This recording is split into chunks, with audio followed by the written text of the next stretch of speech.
if the city legally owns the streets or where that's at right now, because I assume it went through a foreclosure the way it sounds to me. Now it's a matter of getting that all straight around. And I do know that we have other contractors that bought property there now and then came along and supposedly it's questionable if we own the streets and the state owns the property and the county can sell it, and I don't know if we're getting any assessment paybacks for what we invested to hook up to this. So to me, the council should have a workshop on this thing because I think there's a lot of unanswered questions, and the people that did get the permits here had to come back through the city, and yet the county made the rules and sold the property, and then we had to change something because you had to have 10 acres and it was only supposed to be one lot. So the more I listen to this, the more confused I get, and I want to encourage you that we're here to work with you. But it also seems to me right now that nobody has the answer if we will actually get any assessments out of this, or if we're just going to just go with it the way it is. So I do have a lot of questions, and I would hope that the city would consider having a workshop with the council on this sometime. Thank you. Ron, as we talked about possibly looking at assessments on some of those, or trying to recoup some of those. Yeah, we have the ability, and Linnell, you worked with Roger on this closer than I did, but we have the ability on tax forfeited parcels to collect the special assessment. We'd have to go through the 429, the special assessment process to do that, but there is that possibility. Is that part of the Whack-a-Sack thing, or is there another assessment besides that? It would be whatever the special assessment was for water and sewer. I don't know specifically what they were, Leroy. And then, so the ones we're hooking up now, we had 2, 3 of them that we went ahead with. Are we assessing them lots then, or? There were 2 that were from the Cedar Hills subdivision. That's not part of the sandstone. But future ones, council will have to consider whether or not to collect the special assessments that were in the tax forfeiture. So for your standpoint, I don't know what them assessments would be, but to me it's something the city should discuss. So just so you know, it sounds to me like there will be an assessment on these lots too. So if that's something that needs to be a part of your figures, probably should discuss that more with Ron. So, Joe, all you're looking for tonight is this resolution which allows you to move forward. That's correct. Into the next stage. So I think those are all questions that we would probably answer once you know if you want to try this project, even if it's even feasible to do it. Then I think we would get down into the nuts and bolts and that kind of stuff of assessments and streets and roads and things like that. Yeah, I think once we start getting into the title, those kinds of things, we can start making the determination if the city indeed does own it, doesn't own it, sure. Those types of things. Again, that's not a freebie. That's something that we'll step in and start working on. That's kind of the start base. So we'll find out what that is, and then start having dialogue from there. And then Joe, contractors that are interested in this, does this affect their thinking at all if we do these 36 lots with these people? Are they thinking of the same lots? I mean, somebody said they wanted to speak to this, so. We'll have them after we finish with Joe. We'll talk to them. Joe, I got one question now. I know you were talking about 2020 possibly starting construction, right? Mm-hmm. So it probably could be a little longer because things always 2020.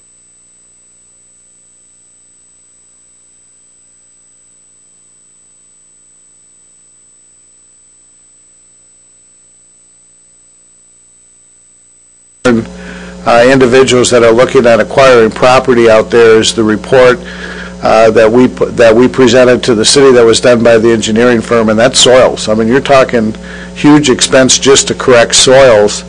And then Ron and I had a little bit of dialogue.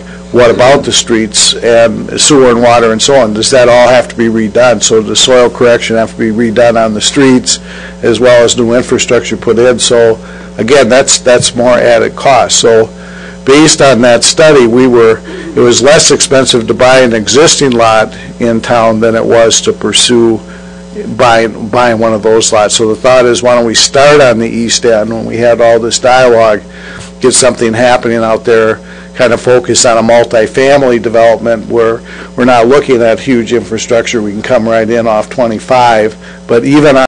So, but to me, being in the construction industry all my life, you can't tell me that you can't go to a wider footing or a bigger footing. You can go to better waterproofing because of the environment around the house. So I'm more concerned about the street expense to get that updated, because we can do things.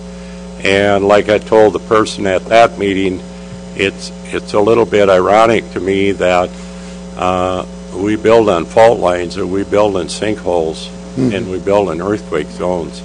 And in here, we're worried about the corner of the house might sink 2 inches. So to me, there's a realistic side to this someplace.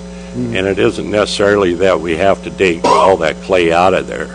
And I would hope that the University of Minnesota or somebody come back and help us with those questions, and you too.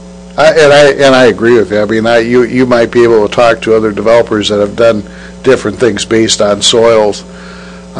We had another developer that had interest. This was more single family, but actually going to a piered system, where you're actually building the house on piers versus in the ground. But again, I'm not an engineer, so I have to rely on their expertise as we move it forward. So I'm basing, this proposal is based on the information that was done for us a couple of years ago, but I agree with you 100% that as this moves forward, we got to look at, what is the most cost-effective way to get it done. Okay. Thanks, Joe. Is there anybody else wishing to address the council under the public hearing?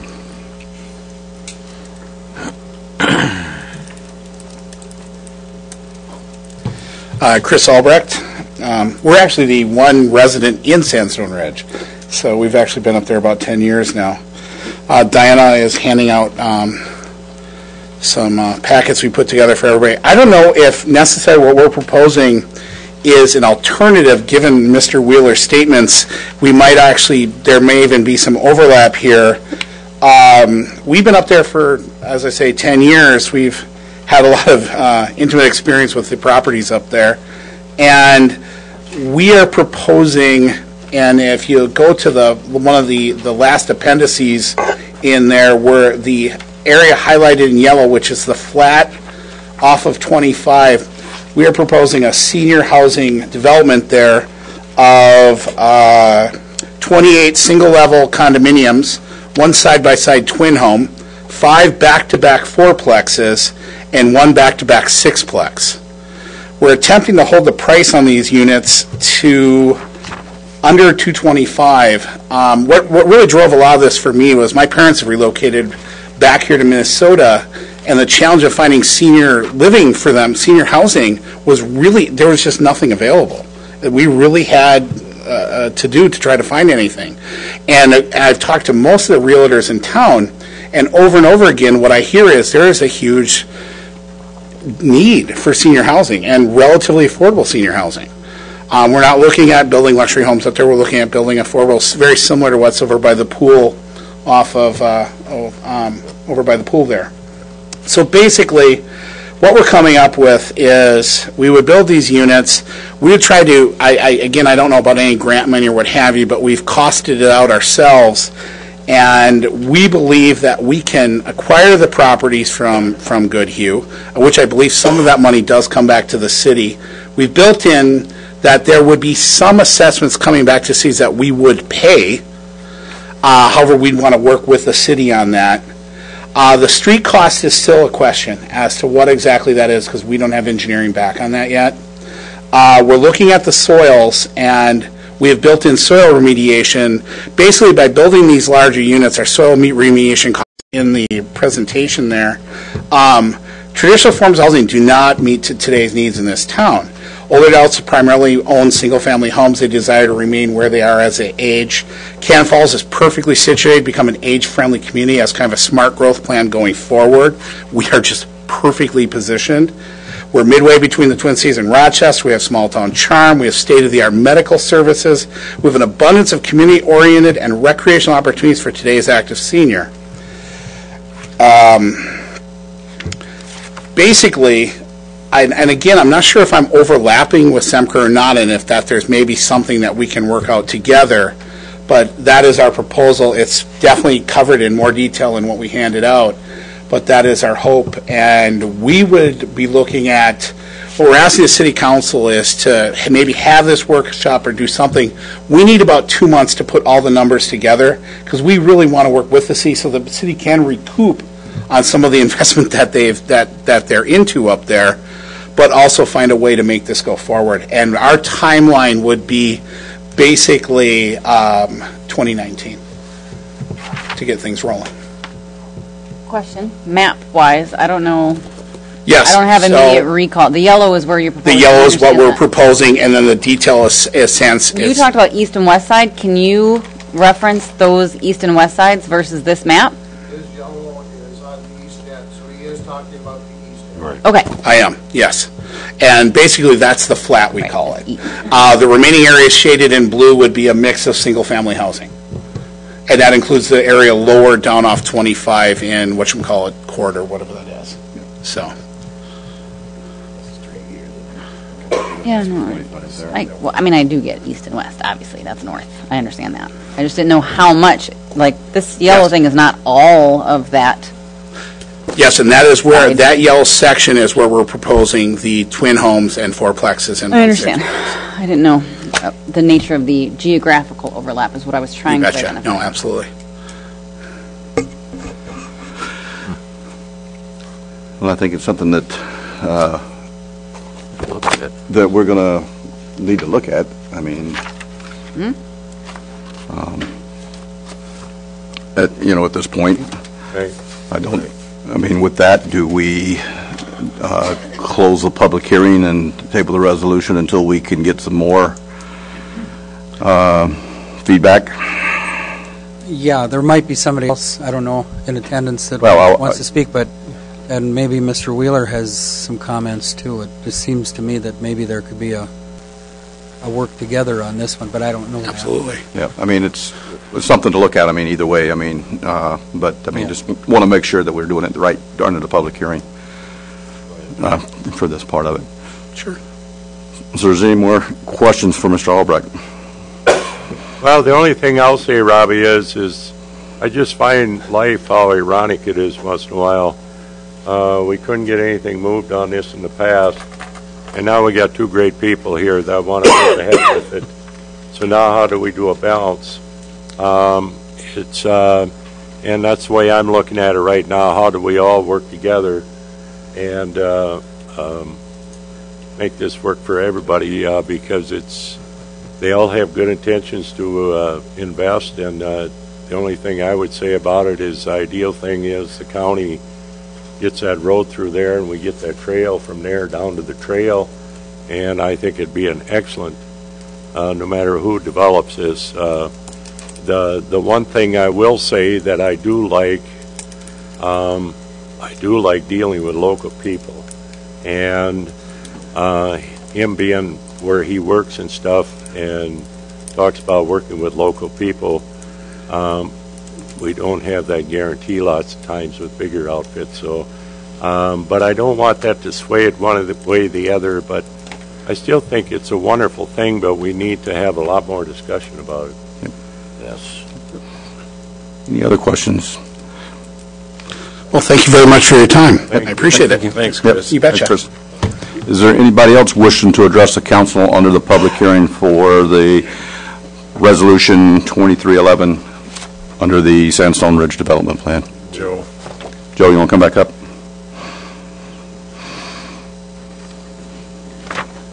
Yeah, what I'd like to comment on is, this is one developer. I have not talked to this developer, but this could be one of hopefully 2 or 3 developers that may move a proposal forward. Keep in mind, Semstra, we're not the ones interested in owning or operating this facility, but allowing the opportunity to do an invite. So once we've got the property, number one, get it out of the foreclosure and got the property, we will be soliciting proposals, and the gentleman would be welcome to submit his proposal along with other proposals. And I'm optimistic. I'm not saying that this is what was he suggesting is a good idea, but this starts the process. If you don't move forward on this and go with that, then you, the city, there's a process that still has to be gone through. So once we've solicited proposals, got an invite, we'll prioritize those proposals, work with the city, hopefully select 1, 2, or 3 proposals and move them forward. I think that's being extremely optimistic. And then begin the process of getting the development done. So I want to assure the council that it's not Semstra the one that's looking at owning and operating this. It's just to help the city get the process going so we can find a developer. A lot of things we need to look at with the developer, obviously, is their ability, what they've done in the past, all those things, what they're proposing, costs, as he's indicating the numbers. All that becomes key as part of the selection of a developer to move a project forward. The east end was the one that made the most sense to us to start because it's closest to County Road 25, right? Yep. So you don't have as much infrastructure you might not have to worry about. So again, I'm just going strictly off of what we know on based on the last report that was done. Would you be able to, like he was saying, 2019 to start, possibly? It's up to the developer, so if we have a developer, that could be part of the planning process, that if he can move it forward, he's got the financing capability and the ability to move it forward. That's all positive thing for us approving. Again, he still has to go through all the city stuff, the planning and zoning and so on, and I'll be working closely with Ron and the mayor and other ad hoc committee on. And in fact, I'll make a suggestion that we might get 2 or 3 from the city that's part of the selection for a developer within the city. But it begins the process. Okay. Question. When you solicit these proposals, would it be for workforce housing, or would you open it up so that we're open have to other elderly ideas? and or workforce? Okay. Either or. There's a huge need. There has been market studies done. I presented some of that information in the redevelopment plan. There was, I think they're a couple years old now, 2 or 3 years old, but we definitely have a high demand for elderly in Cannon Falls as well as workforce housing. Mm-hmm. So I think we look at them both, and your solicitation for proposals will be broad enough to include those sorts of proposals. That's correct. Great. Yep. I think it'd be interesting, too, to have a small area of mini homes. There's kids coming out of college. There's kids that are got a lot of debt and are working and just like that kind of stuff. Rent. To me, one thing to think about up here, and I like the word better as affordable housing, we need to keep thinking about affordable housing because everything is getting so expensive nowadays. It's unbelievable. The plus on the elderly side, based on where you go with that, is hopefully that frees up some single-family dwellings in the community and allows younger families to move in. So there's a win-win all the way around both ways. But I think it's, we set up criteria of what we're looking for. We'll work with the city on that for development.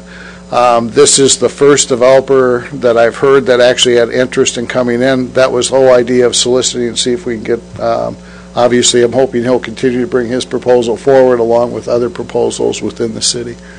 Or, not just in the city, but developers that are both for-profit and nonprofit developers. Any more questions for Joe?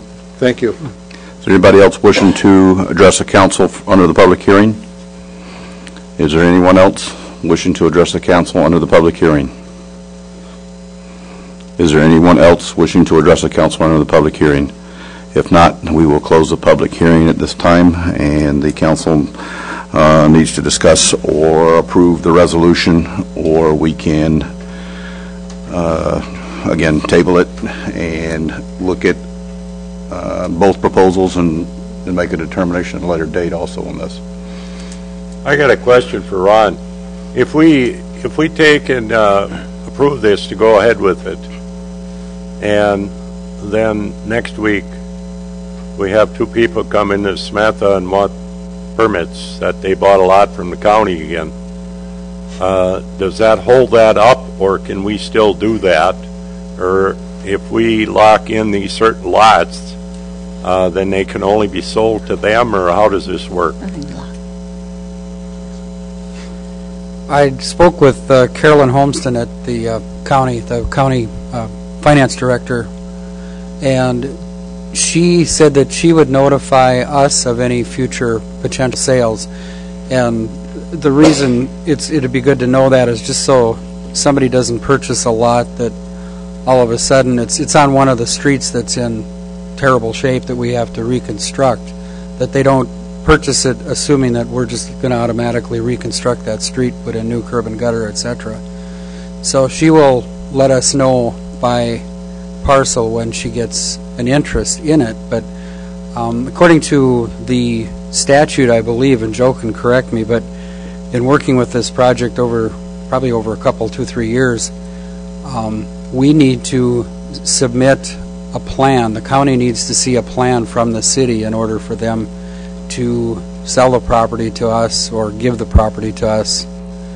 And we haven't produced that plan yet because we haven't had one. Now this is the first time that something's come forward as a proposed redevelopment plan. Yep, and there's certain criteria under the statute, Leroy, that has to be met with that plan, depending on whether it's blight or other issues that come about, so that it can be sold to certain individuals for some of these properties. As you come up into the west end of that Sandstone Ridge, Chris and his wife have 3 lots there now, right? The first 3 lots on the left on Bluff Drive as you go up towards Sandstone to the east. And then somebody else just recently purchased the corner lot plus 3 lots up. So they've right. I know. So there's four lots there, 3 across the street, 3 and 4 across the street from each other. It's once it gets further west or east than that it gets a little bit scary as far as the street, and there's going to be some more expense. And right. And we do need to hear more about the road situation.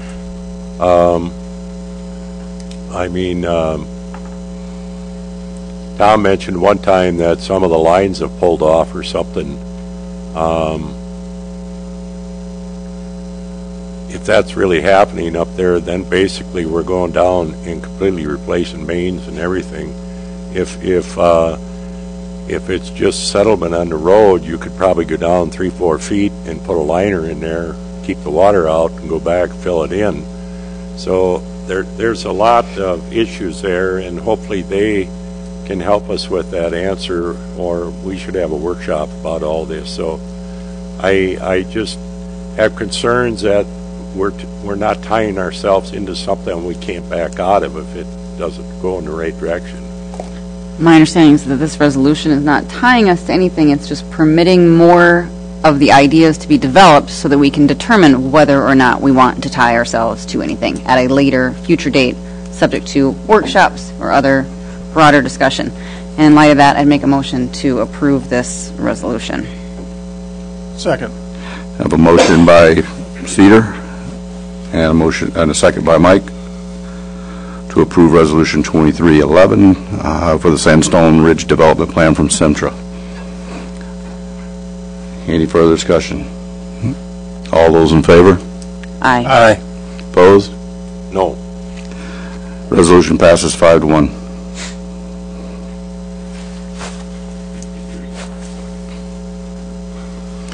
All right, that moves us on to the consent agenda.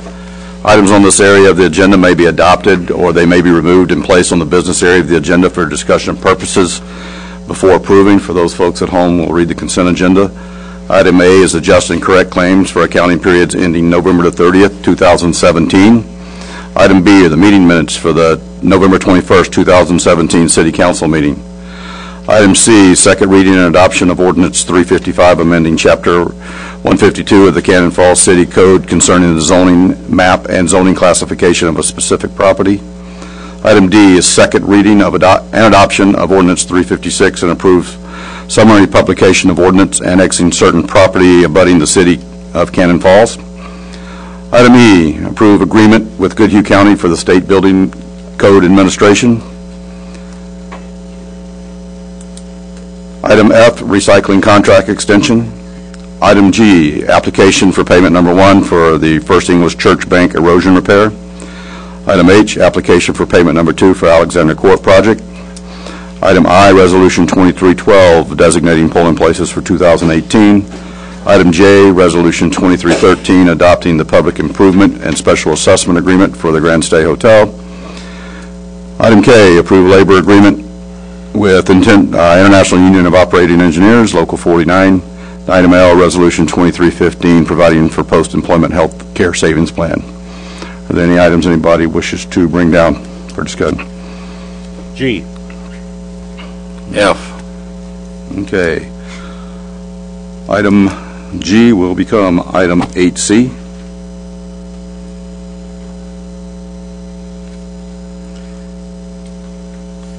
And which one was it? F. And item F will become, which is the recycling contract, will become item 8D.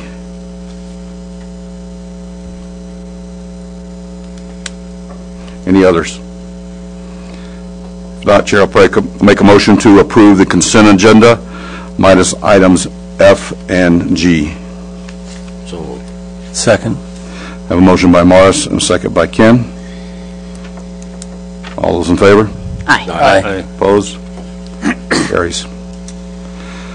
That moves us on to council business this evening. Item A is Resolution 2314, adopting the 2018 tax levy and budget. Ron? Thank you.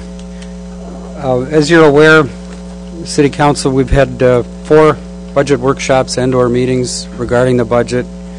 At the September meeting, we had to adopt a proposed or a preliminary levy, and from there we can't go any higher than that in December at this public input or public meeting for budget adoption. At that time in September, we were looking at a levy increase of 7.8%, and because the city did have a substantial tax capacity increase, which is good news, the tax rate increase at that time would have been about a 2% tax rate increase for property owners.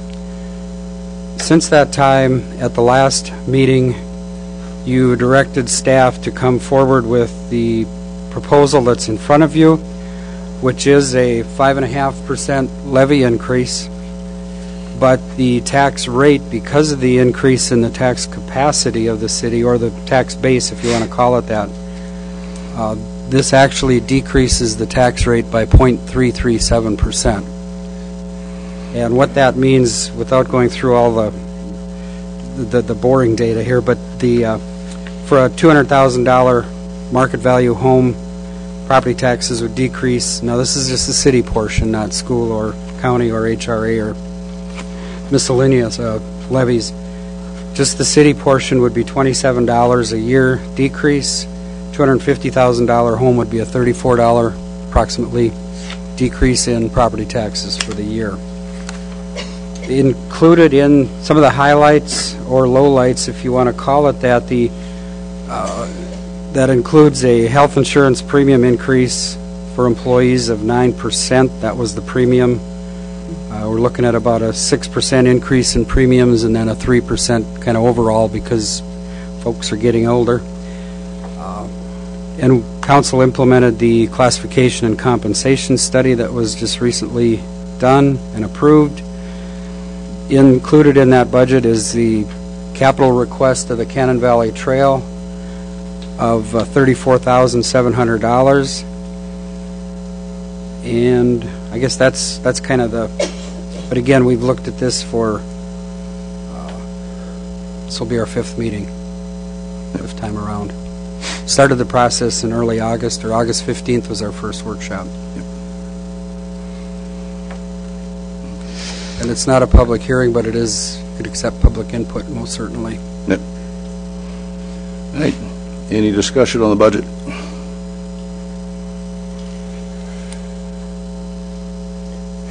It's good. If not, Chair will take a motion to approve Resolution 20, where'd it go? Resolution 2314, adopting the 2018 tax levy and budget. So moved. Second. Motion by Mike, second by Morris. Is there any discussion? Is there anybody from the public that wishes to comment? Yes. Please come forward.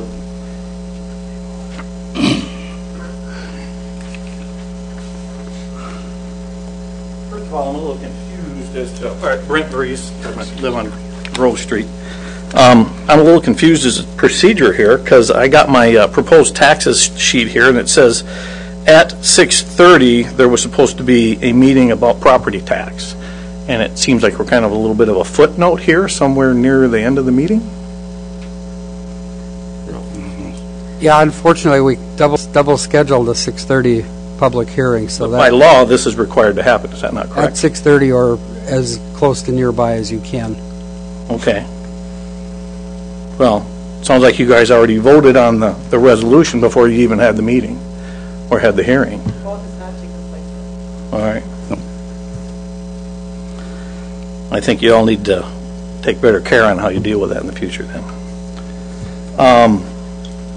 I'm a little confused as far as the numbers you were talking about, because you're saying that my taxes should have went down, and they went up by almost 12%. What happens with that, Mr. Reese, is that is the preliminary that was... Freeze, not Reese. Freeze, okay, I'm sorry about that. What happens is, that's based off of the preliminary budget that we have to set back in September. Usually when we set once we set that budget, we cannot raise it, we can decrease it, which is what we... I understand that. And that's what we were looking to do. Those numbers were what, if we didn't change anything, that's what that's what your property taxes would be. Okay. But What you might see, excuse me, is, do you have a market value increase on there? I do. I already have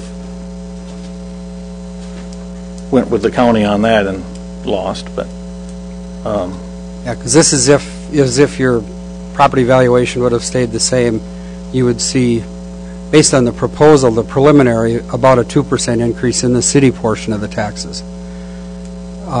But with this, it'll be a little less than a 1% decrease in the property, the city portion. well, of the you're property. talking percentages, or what's the actual dollar amount of our budget for last year versus this year? As far as, How much money did the city budget last year versus how much they're budgeting this year? well, that breakdown is on, Linnell, I'll let you take that from there, but we've got a total levy of 2.654 million. This year. Correct. For For proposed- 2018. For 2018. And last year was, 2.515. Call it 516. 2.516, you're saying? Yes, sir. Well, all right. Yeah. Those are rounded. What's $1,000? About 27,000 percentage point, roughly. All right, well, And I can look at that with you too if you want to. because I'm just looking here, I mean, last year my taxes went up by close to 5%. And this year they're going up by almost 12%. I'm talking just the city portion. Yeah, last year was, I think it was a little over 4.3, somewhere in there, 4.2, 4.3% was what the,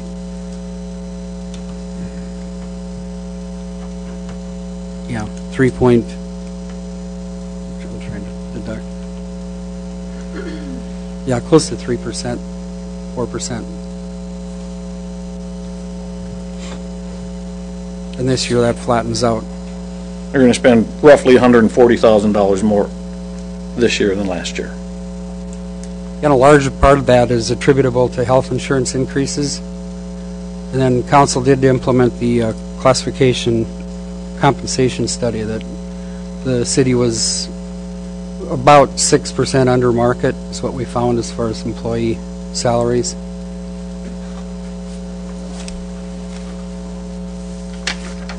All right, well, like I said, you all are saying you're spending less.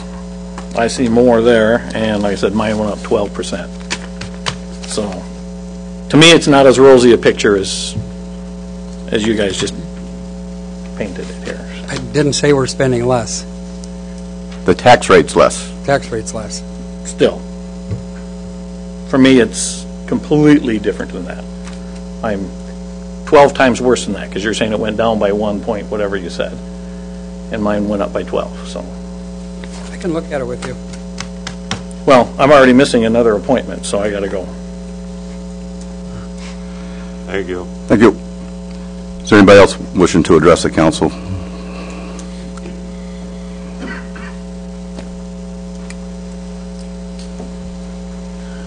Jeff Homenall, 710 Cannon Court, Cannon Falls. Just to kind of follow up on that, you're saying a decrease, but you also said there's an increase in the tax base, basically the value of the total property in the city. Is that correct? That's correct. The levy increased by, the proposal here is 5.5%. We had an increase in the tax capacity of about 5.85%.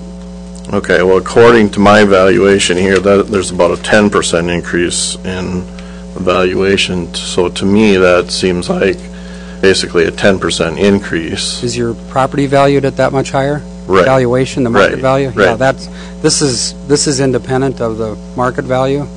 This is just the tax rate.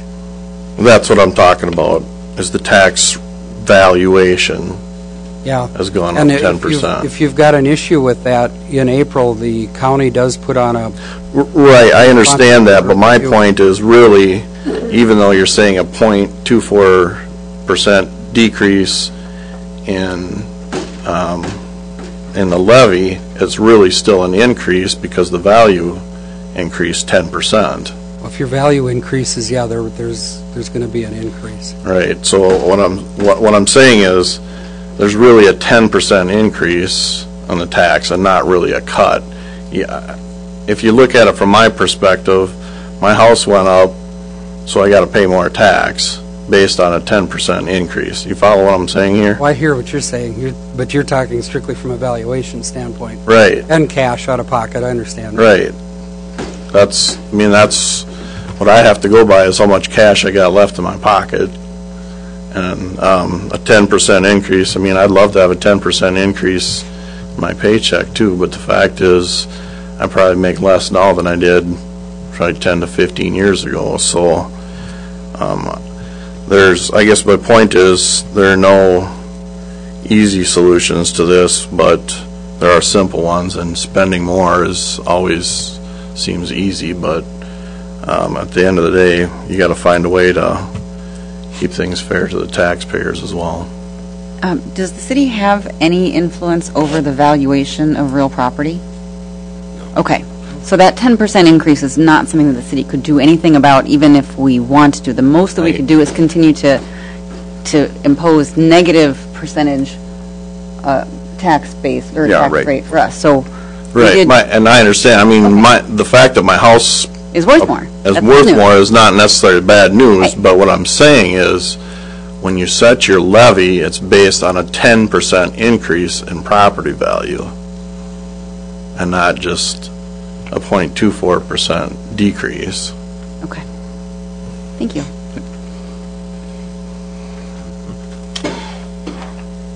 Anybody else wishing to address the council on the levy? Okay, I've got a motion and a second. Is there any other discussion? All those in favor? Aye. Aye. Opposed? No. Budget passes 5-1. Here we go. Okay, that moves us on to item 8B on council business tonight, the Cannon River Winery expansion request.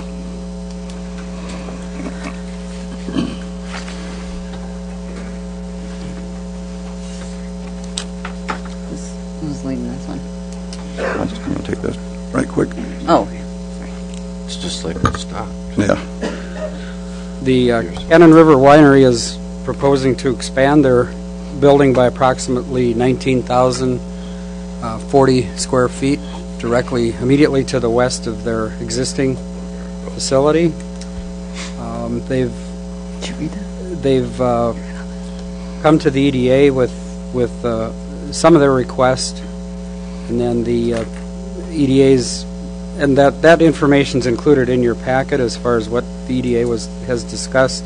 There's a memo in there from Community Development Director Maroney as far as what the EDA has recommended or what they will be determining as far as their part of it. 'Cause there's two different components here. There's the EDA component and then the City Council component. And perhaps there's been a committee that's worked on from the city perspective, or from the EDA perspective, Mayor Robinson, Councilmember Althoff, and Roxanne from the EDA president. And I don't know, Robbie, if you want to take it from there, or Well, I mean, list of requests. well, I mean, we can do that. I mean, And we have a term sheet that was provided to us from Cannon River Winery. If you guys will look at the items down circled in blue, are the items that Ron Stoll, the owner of the winery, has requested from the city's portion of it. The items in yellow are the items that are being addressed by the Economic Development Authority. And I know Mr. Stoll is anxious to talk about his project too, if you want to maybe start from there. We can do that, and then we can go from there. Ron, if you want them up, and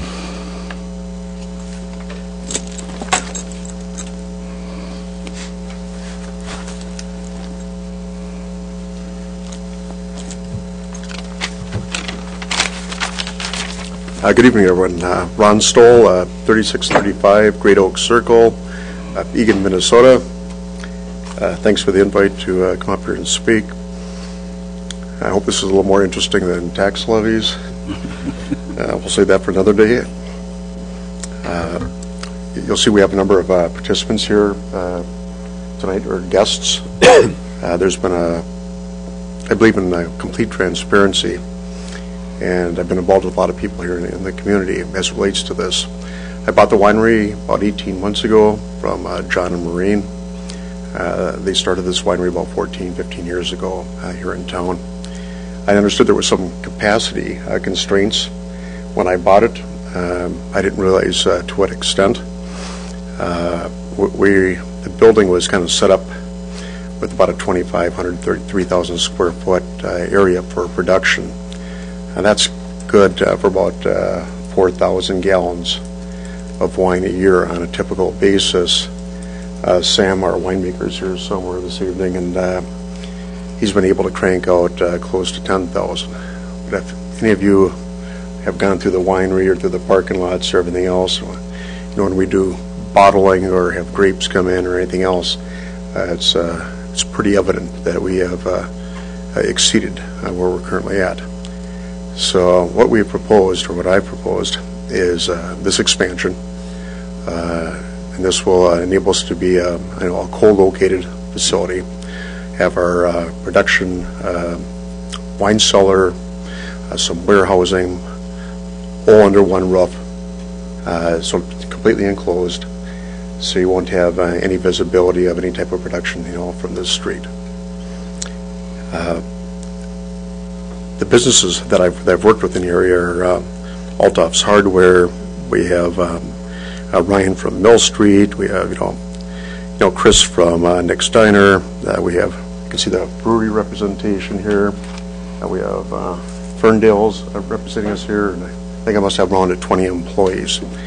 And because it's not just us, it impacts whatever we do, good or bad. It impacts a lot of people in the community here. So really, it's just going to be, we wanted to come up here, add some clarification if as needed to the council, give you some stats We have approximately, currently 50 employees. We have around 10 full-time employees and approximately 40 part-time. And it varies with the season. You know, it's a little busier in the summertime and a little quieter during January, February, and March. We have approximately 100,000 visitors coming to the winery each year. As of the last 12 months, we perform about 40 weddings, probably at least another dozen to 15 corporate events. We do the school play. We have very significant brand recognition. We're one of the top wineries currently in the state of Minnesota as far as both volume and wine quality, as we've received a number of awards. We're the #1 winery as far as the Minnesota State Fair. We're at the St. Paul Winter Carnival. You've heard some restaurants like Mancini's. We're the host Red and Wine there. They're an iconic bar restaurant in St. Paul. Vino in the Valley. You know, they're about 40 miles from here. Big place in Wisconsin. And Larry, who owns that, is also doing now Vino Above the Valley. And he's going to carry all of our wine out there too. We've been pushing heavily into Wisconsin.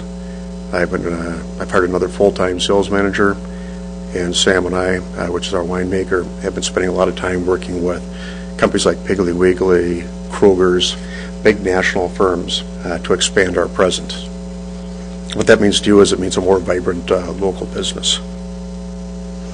So that's the background.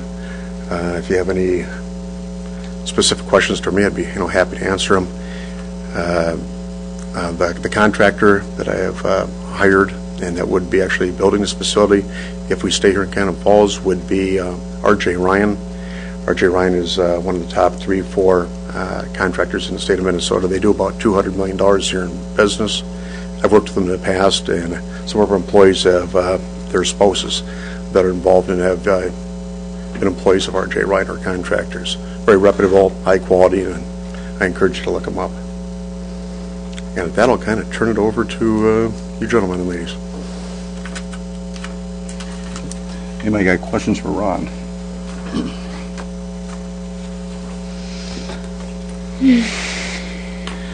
Well, I mean, just a little bit more on the background. I don't know if any of you have ever gone on TripAdvisor, and we look at Cannon Falls, and if you're going to Cannon Falls, what's there to do? If you bring up TripAdvisor right now, the first thing that's listed on there is the Cannon Valley Trail. I mean, we're going to be contributing another, $50,000 to the trail again for the next 10 years. The second thing on there is the Cannon Valley Winery. That's the next thing that comes up on TripAdvisor. Next thing is Ferndale Market, then it's the river, then it's the golf courses. So, I mean, as you can see, not only is the winery a mainstay in downtown, it's also a destination spot for a lot of people that are visiting our city. So, this is something that I think we need to look at really hard. There's been a lot of negotiations. There's been negotiations going on, and there'll be continue to be negotiations on different things through the EDA. I know Ron is kind of asking if we would get when it comes to certain parts of the negotiations that we put it all in one, so he negotiates with one group instead of negotiating with 2 and 3 and 4 different entities as we move forward. If we look at what is on the sheet for the request for the city, which page of the packet are you looking at? I'm looking at page 3. Okay. Those are the ones circled in blue there. So is that the most current status of where our negotiations are? It's not the part where there's on page 9 of 13 where it says the EDA? This is the city stuff right here. Okay. I get it. Where the things are. Well, let's start with the EDA first. Okay. Yeah. All right. Go ahead, John, if you want to take that.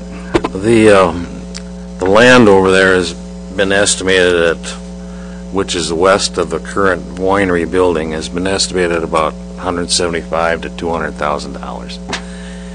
And the EDA has offered the you requested the land for $1, and the EDA met and offered it to you for $75,000, which I can see you've rejected. Or has it just not been accepted? Not It just has not been Okay, accepted. those are different things. Right. Okay. So that's kind of the first step, and I think we got to resolve that before we get into the. Well, that's not with the council.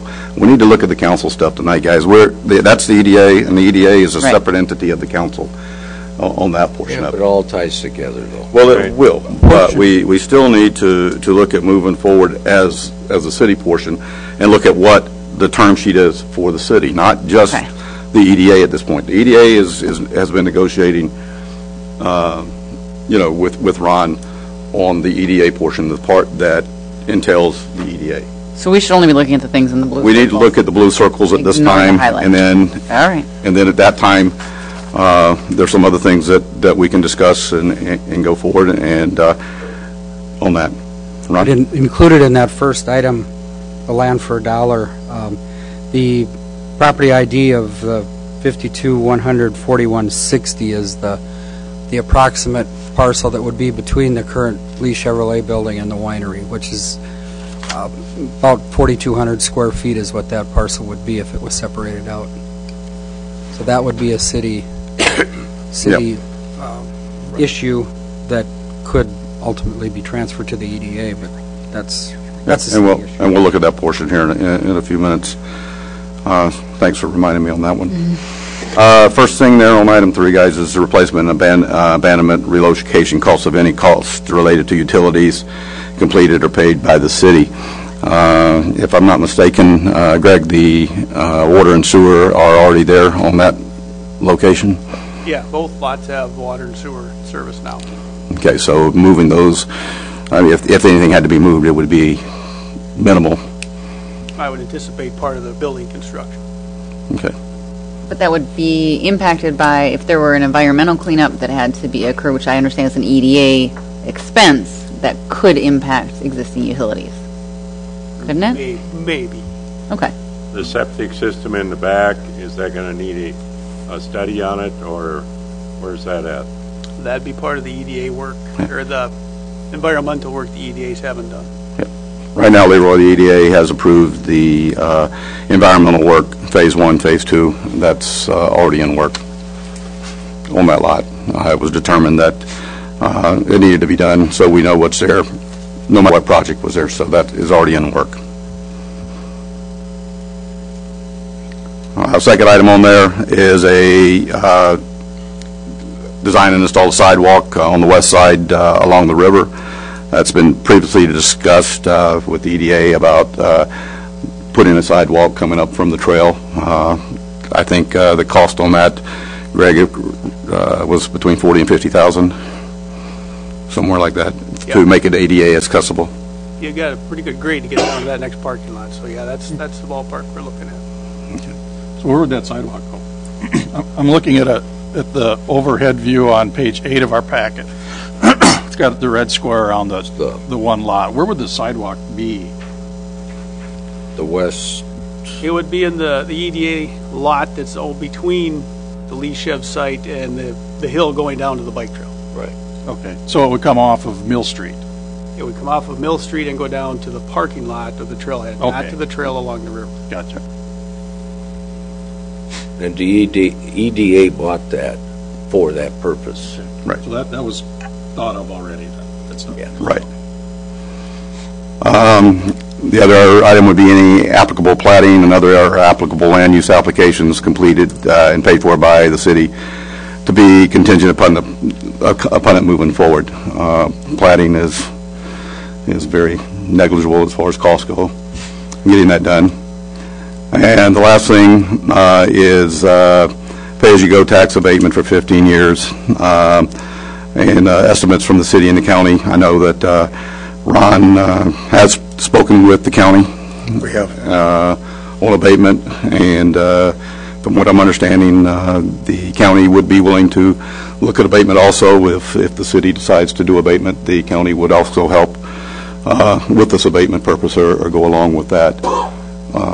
They seem very receptive to the Yeah, council. they were very receptive to the idea on the abatement side. It fits within their EDA because it would be production just in that new portion of the building. So underneath that item, it says if county is unwilling to participate, we talk about the TIF, and that number is considerably lower than the tax abatement. Is there a reason to go with one versus the other? Dave Maroney from the EDA up here, he can explain that a little better to make sure we put it out the right way. You thought sitting in the back was going to get you out of this, didn't you? I was hoping. Real simple, I guess, explanation on the differences between the tax increment and the tax abatement relative to Ron's request. The 15 years of tax abatement, county and city, are projected based on Peggy Treble's valuation estimate for the proposed addition over the 15-year period is the $533,000. In that case, the city would approve the abatement for just the city portion of the taxes. The county board would have to approve an abatement of just the county taxes. It would be two different approvals, city and county. If both jurisdictions approved it based on the numbers that we've been using over the 15-year period, it would amount to the $533,000. The alternative that we discussed with Ron is just a tax increment financing district alone, which would just be a city determination. And in this case, the 9-year projection is the maximum term that we could use tax increment for this type of project in that location. So obviously at a $300,000 tax increment where the city can take the portion of the taxes that the city generates and the county just with your approval, like we have for Artisan Plaza or formerly Grandpa's Garage, Dave Olson. The city approved a tax increment financing district for that project, and you were able to capture both the city portion and the county portion. But it was your decision. County had no requirement, no authority to veto a decision by the council. So again, in this case, we can't easily create a tax increment district through the city process alone beyond the 9 years statutorily. That's the difference. Okay. So the time frame. Yep. Is the big difference. Okay. Yeah. I'm sorry, and I may have missed it, and/or this may be a foolish question, but we're talking about taxes on just the newly developed portion of these now. It will be one parcel eventually, right? But we're talking about just taxes on that. So the continuing stream of revenue from the existing winery, what's today the winery, would continue unimpeded. Yes. Yep. Okay. I didn't hear that part, Dave. The existing building would stay the same? Yeah, there's no abatement proposed in these numbers or in these projections, no abatement or no tax increment for the existing winery building. Ron Stoll will continue to pay taxes as he always would, city, county, school, against the existing winery building. It would only be the addition, the 19 or 20,000 square foot addition. That tax base would be captured either by abatement or tax increment. So basically, he'd still be paying taxes on and I know that building sets. Yep, I know that building sets on 2 parcels that he's paying taxes on now. Any other discussion or any more questions for Ron on this? I got a few, Ron.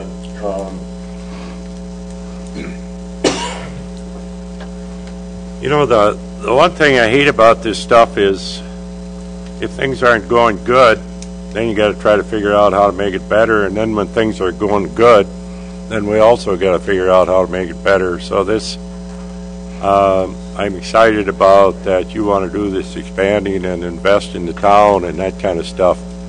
I also know that we've got a heck of a parking problem down there, and everything I look at that you want to do seems to me like it's going to create more parking problems.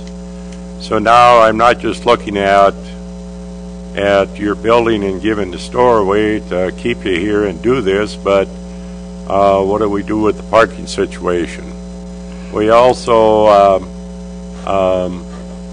if there's going to be parking someplace else and be kind of a shuttle, I haven't heard anything about that. I know we got a terrible situation with bus drops off in the front and with the angle parking that's there now. And hopefully in the design something better comes out of that with buses dropping people off up there. So I don't know, it's so hard to know what to do with, because we take and turn that road shut that road down and you build your new building across there. Then we turn around and shrink our existing parking, which we really need when we have the farmer's market there, and I know they're talking about going to Grandpa's Garage, but that hasn't been decided. So now we create a situation where you're either going to have the same existing parking there or more parking, and then we've only got one inlet into the place, so how do we turn around and work with the state and get another two inlets, or one inlet, one outlet? So your growing problems really concern me that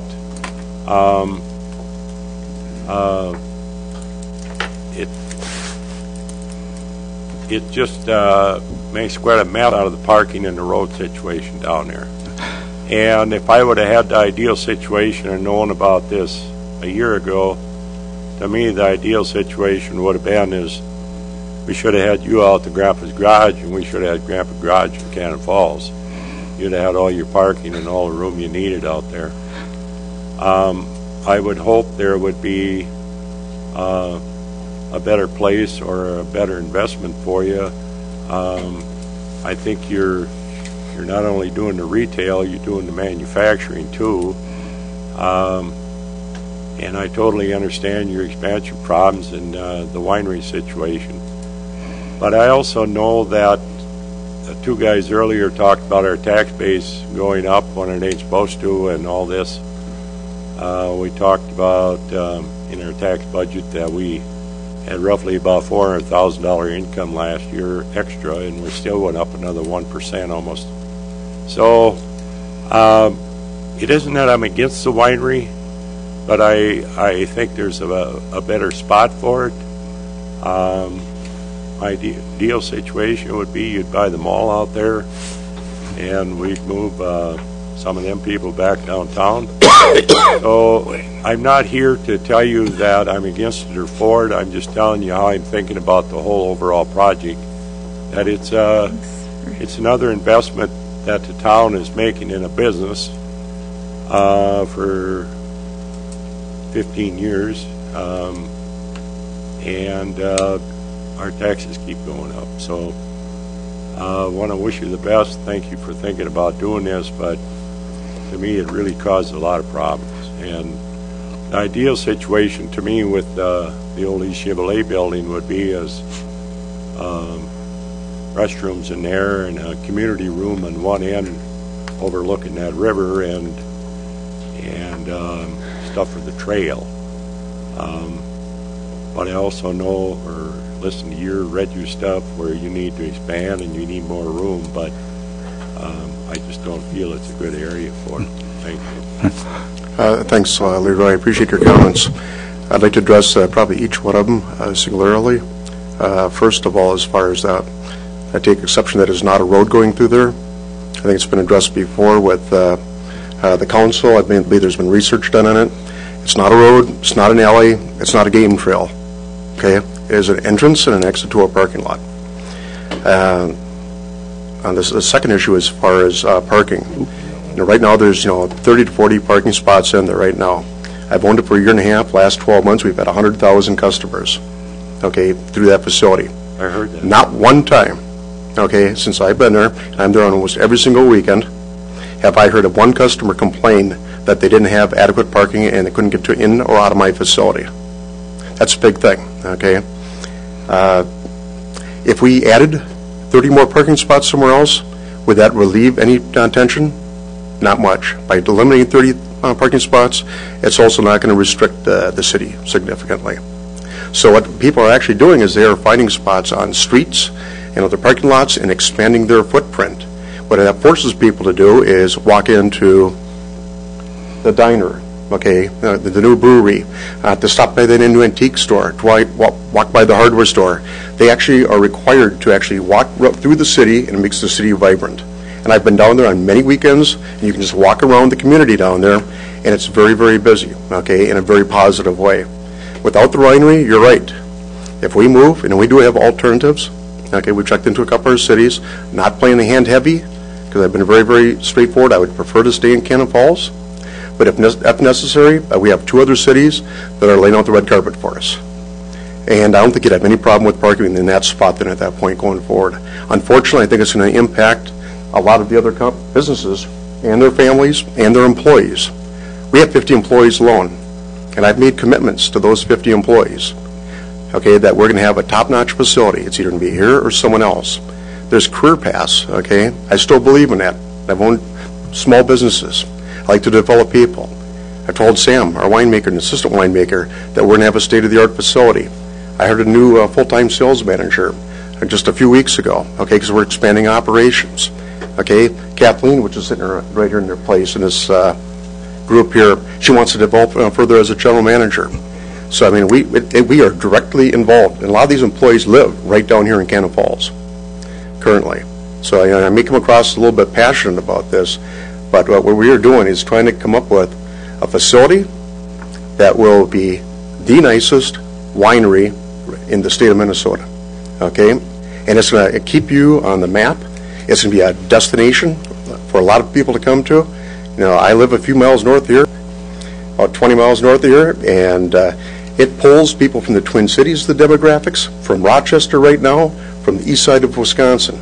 So you're getting a huge draw. They come in here and they spend money. The new hotel came down here. You know, we're going to book 40 to 50 weddings to keep his hotel busy. Without that, he says, his whole business model goes to shut. Okay? Because that's not what he was planning on. He said he was lured to Cannon Falls specifically because of that. I know it's not my issue, but someone's going to have to explain to them, okay, why the decision was made if it was the other direction. So I know I appreciate your comments, but I wanted to give you a rebuttal to those statements. Well, the one thing I will argue with you is that the winery is a special thing. How do I say that? People love to ski, so there's people out there that ski and go nuts over it. There's people that love wine and go nuts over it. I'm fine with that.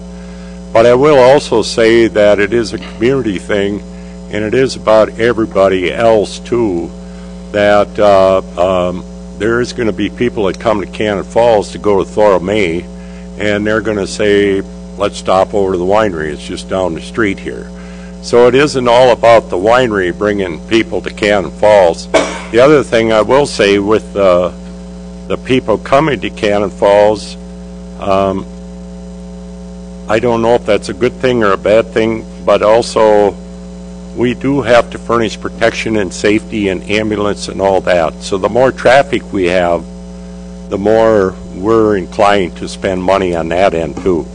So I'm thinking about the whole overall picture. And I believe these people right here that you're looking at right here, the vast majority of them, probably differ with your concept as far as saying you don't want to have people coming here to Cannon Falls to spend money. These are business owners right here. These are employees. You know what? This was a lousy weather day. If it had been a good weather day, we probably had twice this amount of people showing up here. So as far as a lot of these people are passionate, they're taking their evening off to come here to sit, and a number of them would like to speak. If you want to give them the floor, as far as what it means to them. Well, and you know, I'll tell you, I met with Chris about it, so he gave me his input. Oh, we have more than Chris here. So we're not going to make this going back and forth between you guys on this portion of it. About whether or not business is good for Cannon Falls. Of course it is. Yes. Of course it is. Okay. I mean, and just to answer Leroy's question, Jeff, have there been any issues providing protection or safety to? No. Excuse me. No, not per se.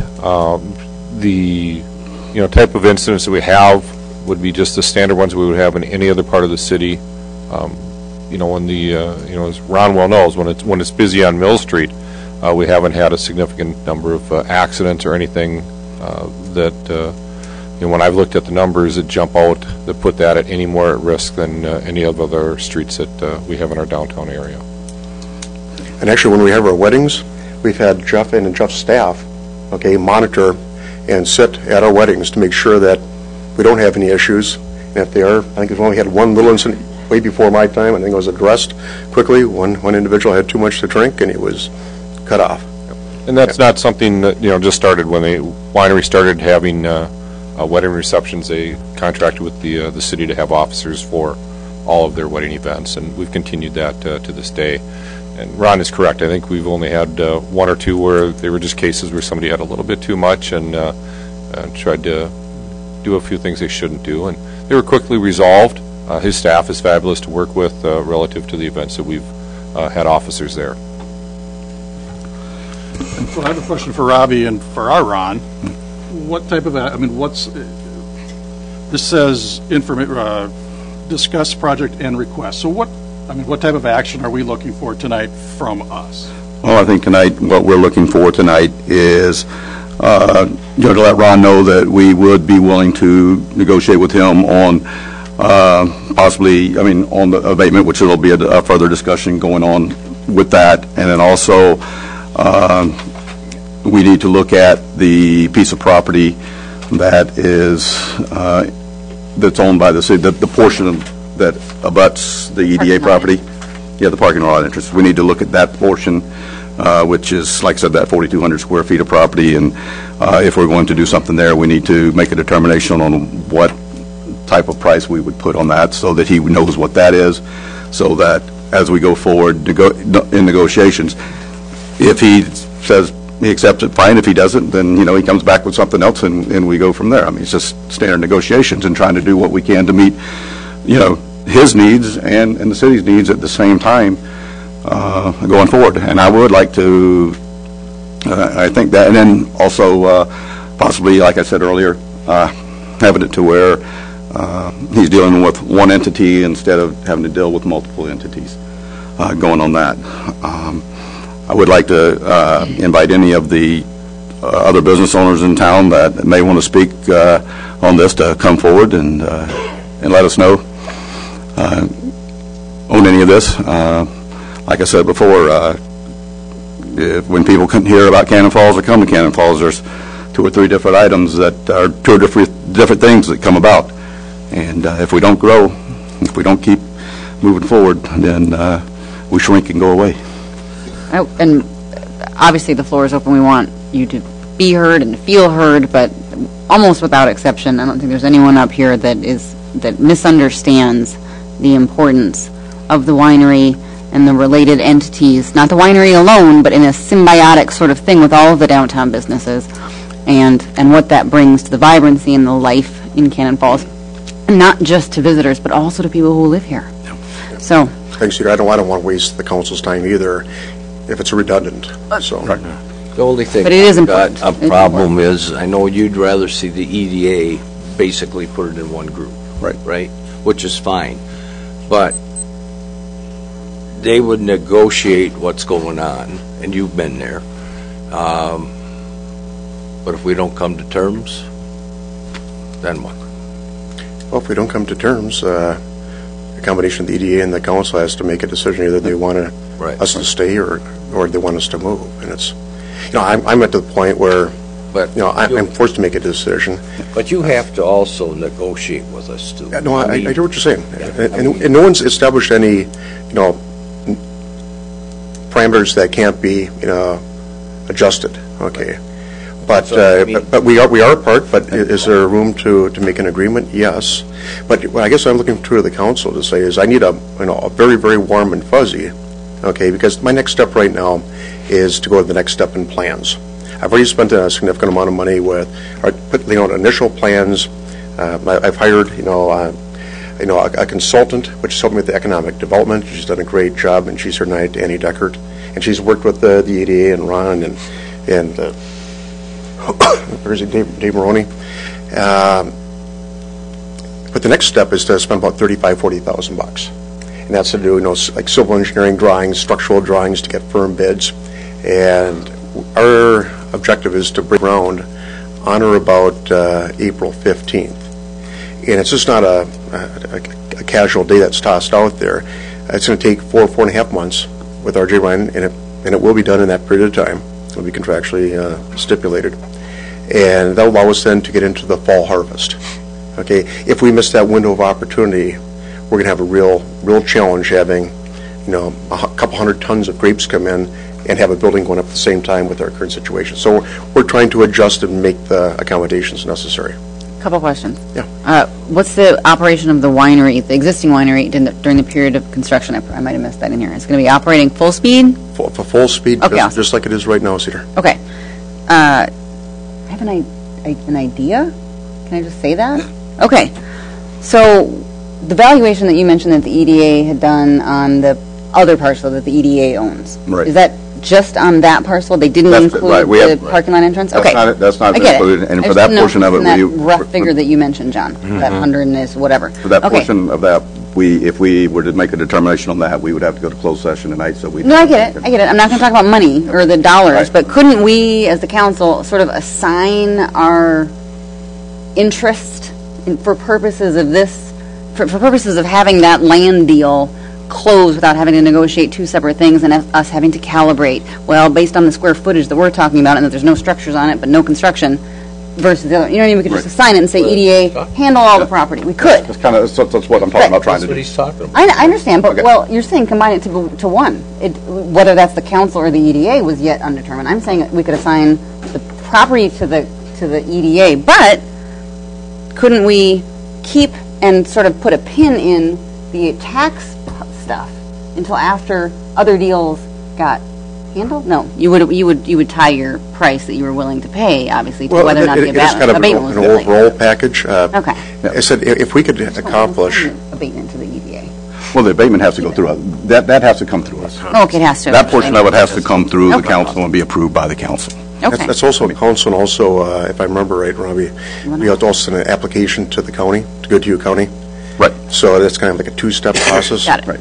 I guess tonight, a great accomplishment would be to get the two parcels into one, so that it's clear for me then where I stand from a negotiation standpoint. It's clear then for the city, okay, between the EDA and the city itself, where they standpoint, come to quick resolution on that, and then allow us to move to the next step as far as, tax abatement or utilities or whatever else. But that would give me a strong enough feeling then to say, okay, everyone's serious here, and to start real drawings and really start to move this thing forward. Just Well- a quick question for you, is your expansion there, is that about the manufacturing end of it? Are you going to have more convention centers or something like that? Or is there, and I think I know what your answer is going to be, is there some reason you can't just keep the winery and have the manufacturing someplace else? I'm sure it's more convenient or something, but how does this building enter into it? Is it more about manufacturing, or is it more about more people coming? Actually, it's all tied. The actual facility that we're adding on is about between 19 and 20,000 square feet. We're going to have 600 square feet of office space in there. Right now, we have no offices, okay, currently in our facility. If you stop by the winery, Kathleen is working in a broom closet. And that is not a made-up number. It's 4 foot by 6 feet. Okay, wouldn't pass probably health code. So we're going to have a half a dozen offices for people to actually be able to work out in a safe, clean environment. We're also going to carve out a nice patio, which is going to be right next to where the existing facility is right now, and it's an extend along Mill Street. So that'll be around 15 to 1,700 square feet of the total footprint. So that, and the remaining portion of it is going to be manufacturing. Okay, that's where we're going to do. We're going to take the current tanks, if you've been in our facility, all the current tanks in production facility, move it in there. We're going to expand our tasting room that we have right now. When I say expand, it's the same facility, same footprint. We're just going to fill in the space where the tanks currently are and add additional tables.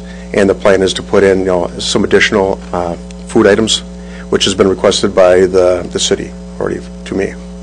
So the memo indicates that the purpose of this approximately 19,000 square foot is to increase capacity, add a new filtration system, expand the tasting room, and add a brick-fired pizzeria with a goal of doubling production to 240,000 bottles per year.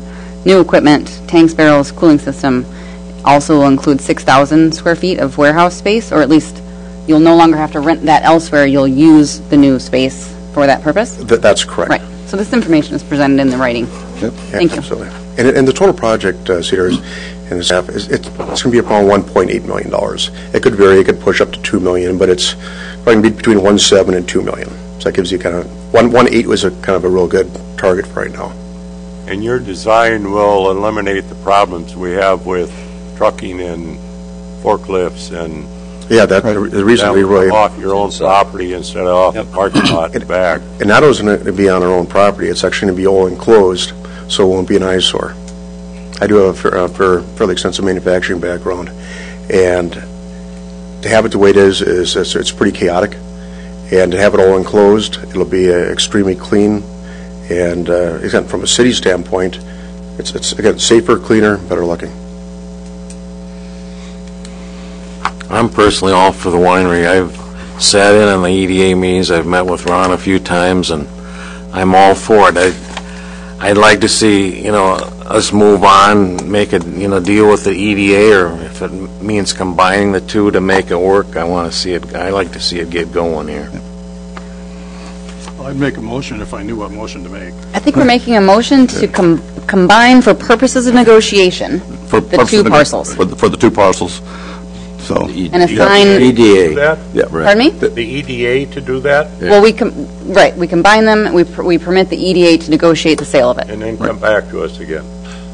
No. Is that right? They would negotiate the sale, of the two parcels totally. Yeah, that part, they would not come back to us for further permissions. EDA is autonomous as far as like the property purchases. They can sell it. Yeah. And we don't have to come back and approve it. Yeah, correct? Right. But we could agree on a price if we so desired that we would accept that they offered in with their with their piece of property. Oh, like a reserve amount, if it was a bid sort of thing. And the piece in mind is 120 feet deep and about 35 foot wide, plus or minus in that, because it's not defined. There's nothing that can really be done with it. It's, like I said, you can't build on it. There's an entrance in and out of the Parking lot. that's all it's being used for. So I move, I'm taking the steam, I knew the motion. I move that we combine the for purposes of negotiation, combine the parcels and assign the authority to negotiate the sale of that combined parcel with the winery to the EDA. I think I said that all. I'll second it. All right. Okay. Got a motion by Cedar and a second by Mike to combine the two parcels for the sale of the property for the winery expansion to the EDA for negotiation purposes. I want to abstain, Robbie. Actually, the motion would only need to be the one parcel, because the EDA already has control of the big parcel. So it's the portion of parcel 52. Oh, right. Right. 141. I want them to combine it and talk about one parcel in the sale, not to treat it like, here's the one that we have, and then here's the one that we have on behalf of the city. Right. Just, it's one. Yeah. Okay. So parcel 52-100-4160. Right. Which would be That's the current EDA property. right. So 41. The 521-004-110, the portion, the approximately 4,200 square feet Right. that we allow the EDA we'll combine it and have them take care of that. Any other discussion? All those in favor? Aye. Opposed? Motion passes. Okay. Also, and then what we'll do is, going forward, we'll work with the EDA to come up with a price and negotiate that part of it. And then with that also, we'll, once we get to that point, then we'll start working on the abatement and everything else moving forward and try to get this project going. Thank you, sir. I'm sorry, before we move off of it, since there's some low-hanging fruit in the list of the things that the city could handle, is there any sense, since we're all here and it's all fresh in our mind, could we tackle one quick? Like, I would move that the city complete and pay for applicable plating and other applicable land use applications contingent upon the project moving forward, just to get it out of the way. Yep. So that's my motion. Second. Okay, I got a motion and a second that the city take care of any applicable plating and other applicable land use applications completed and paid for by the city area contingent upon project moving forward. Any further discussions? Mike, you seconded that, right? I did. Yep. All those in favor? These two? No, okay. Got a motion and a second. Is there any other discussion on that? That would be the third item down on page 3. Of the blue Of the blue circles. Right. I'm in favor. Yeah. All those in favor? Aye. Opposed? Motion Okay. passes. Is there any reason we can't just do the other two? I'm not ready for the sidewalk. Yeah. There's too big of a price tag on it. I want Oh. to see a plan. Yeah, I mean, we'll look at we can work on getting that done. I mean, I think that's, Dan, no. Greg, I mean, you had done, in the past, you had done a projection on that. I think it was like 50,000 is what it came And up really, to. that's, from my standpoint, that's not a Right. hard, because that's not really for me. It's, I'll be one of the numerous people around Mill Street that'll benefit by it, but Okay. Right. I think it's Not a good saying thing no. for the city. But, I understand. Yeah. and we'll look at that portion of it. How about the replacement and abandonment relocation cost of any utilities? I'm game for that. Okay. So I would make a motion that the city complete and pay for applicable costs related to replacement, abandonment, or relocation of utilities. Okay. Motion by Cedar, do I have a second? I'll second. Second by Morris, for the city to pay for the replacement, abandonment, and relocation cost of any applicable costs related to utilities completed and paid for by the city. Any further discussion? All's in favor? Aye. Opposed? Carries. Thank you very much. Thanks for coming tonight, Ron. Thanks for coming there. Thanks for your support. And thank everyone for coming. Yep. It's a powerful show of support. Thanks, guys, very much. Have a good evening. All right, this time, we're going to move on to item 8C, which is the first English, first payment for the first English Mass exodus. parking, It's hot in here. I need to go. or first English, where'd it go here?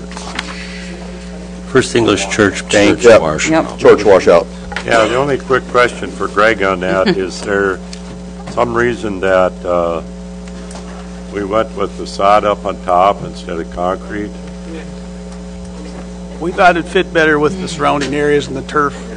I mean, we can monitor in the spring how it goes, but that's what we went with, was just the turf in front of the catch basin. We extended the berm like you talked earlier and put an overflow over the top, so I'm curious to see how it's going to perform, but it'll probably be a few months before we get rain now to see if it works. And then the other concern I had is the sump drain that's halfway down the hill, with the large rock in there. It's really hard to get to it. And I'm very concerned about that kids are going to monkey around on that, and somebody's going to roll a rock and get hurt. So are we going to fence around this, or can we go to a 1.5-inch rock and put over the top of the big rock, or at least make a walkway through that sump pit? To me, I think it's a safety issue. Well, it's an improvement from what was there. The work that was all done in the right-of-way, so it would be the city could fence it if you wanted to. We can talk with Tom of Public Works to see, what's the frequency of them having to get to that catch basin to even clean it out. And do we put up a fence at the top on the end of the sidewalk? That would be up to the city. All the improvements we did are within the right-of-way the city has, so you could. No, I thought we were going to have a catch basin on the bottom. There's It's the one- way it looks right now, it's going to go into, what's the name? I know. Holt's, yeah. Lawn, the way it, if we get it, it's just going to come in and go. No, there's a catch basin at the top, and that's what the berm kind of surrounds Yeah. the backside of it. There's a pipe then to a separate structure, most of the way down, Right. that will slow the water down. The water will come over the top on a big event and down the riprap. There's a smaller pipe out the bottom to completely drain that structure between events. If for some reason the structure on top plugs, grass clippings, leaves, then it would build up and have to go around the berm, but by then it would go over the top where we have a reinforced overflow, if you will. So I would be very surprised if we ever got any water to the north. You got a reinforced overflow in there? We put a low point in the berm, if you will, so before it went too far In the middle, north you or mean? south, it would go over the top and down the rock.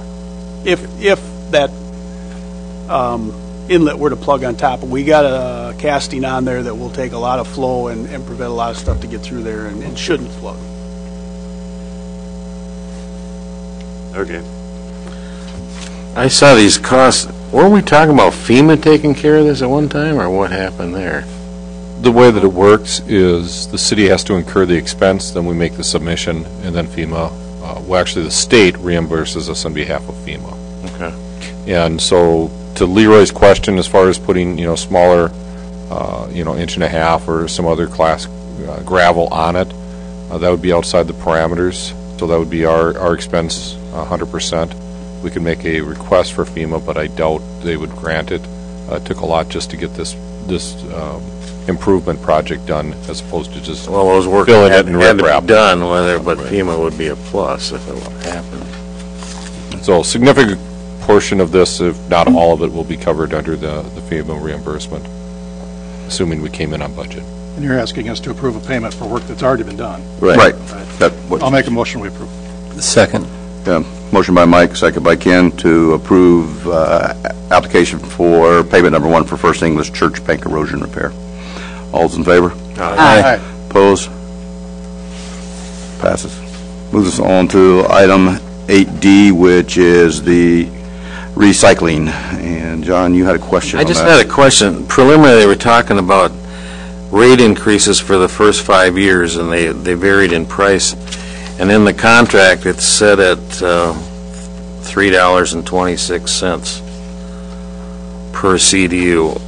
Is that something you just agreed on, or how did that work? I didn't hear that one. Yeah, the Gibson Sanitation is keeping the rate the same as the existing rate. Is that the present for 5 rate? years. Yeah.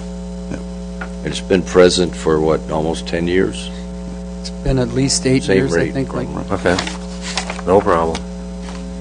I think we got a good agreement with them, and I certainly like to support the local.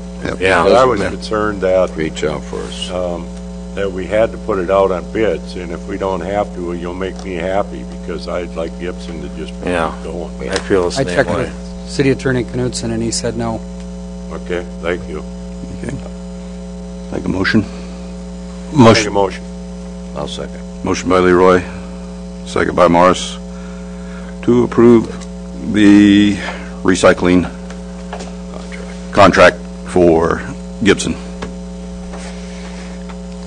Any further discussion? All's in favor? Aye. Opposed? Carries. That moves us on to reports. Sam? Tom? I have nothing. Chief? Well, we are in the middle of a Towards Zero death wave. We are a participating agency with the Goodhue County effort. That's a statewide effort. So right now, the focus is on impaired drivers. So if you're going out for a Christmas party or enjoying yourself on a weekend, bear that in mind. There is extra patrols out. Plan ahead. Have a designated driver. Walk. Take a cab. Just stay off the roads. If you are drinking, don't drive. That's all I have. Mike? Yeah, I just want to take a minute and commend Tom and his street crew. There's no way that could be an easy job last night when we got rain followed by snow. But I thought the roads were pretty drivable compared, to what they could have been. And I just want to say that I enjoy seeing your staff out and about around town. It's always fun to stop and kind of shoot the crap a little bit with them, and everybody seems to be. That's why they fill you drive over the snow. No, they're never on the clock. They're always on break. Oh, no, I didn't mean it that way. Right. I didn't mean it that way at all. Sorry about that. You're going to get them all in trouble, Mike. I rescind that. But no, it's good to see the local guys out there, and they look like they enjoy their job as much as, somebody can when they're hanging Christmas wreaths in cold weather and stuff. I'll just be quiet the rest of the day. Please. Cedar? Yeah, I really want to thank staff and the department heads who, we managed to do a lot. We met rising healthcare costs, which are, endemic, right? We were able to fairly compensate our employees. We were able to plan responsibly for infrastructure. And we did all that while, thanks to some property valuation stuff rising, I get it, wasn't totally heroic measures on our part, but we did some heroic measures. The council didn't say yes to everything. We had to say no to some things that I think, there was real need for, but we had to prioritize. We had to make tough decisions. You guys found ways to cut and save, and I think we had a really great result. I'm pleased with how it worked. I don't think we'll be able to do that every year, right? Have a negative property tax thing, but we were able to do it this year while still accomplishing some important goals. And I think there's the biggest room in the world is the room for improvement. So, but this year we have plenty to be proud of as well. Thank you. I just have a couple comments. I'd like to see we kind of let Joe Wheeler and his group go ahead with sandstone, but let's don't leave out Chris's proposals too. Maybe something you can work together on, because I don't want you. I like your idea of local merch and everything else. So I'd like to see some kind of cooperation there, and I think it'll work out. I'm hoping it's such a big job that there will be so much collaboration available. Do you think? I think it's such a huge job. There's plenty of room for anyone who wants to do some work. So, yeah. And then I have one other question, maybe for Greg. What's going on at the library? Are they still having problems in there with the? We hired a third party to do a forensic review of the leak that still is prevalent, and we're waiting for them to get their results back to us, and then we'll meet with the staff and discuss what they come up with and what remedies they might recommend. Leroy? Just one thing here. With the winery thing here tonight, I couldn't help but think about how everything becomes a partnership in our town. And I want to bring up the fact that we had a family 90-year-old birthday party out at the Occasion Center at the mall. Somebody has invested in this and made a great center out there for us without any investment from the city. We also got the North Side Occasion Center here that somebody invested in. We also have got Thora May that moved downtown. We got Sue's garage sale things that are going on. We got the Grappa's Garage thing that is going to totally be remodeled into a big business center.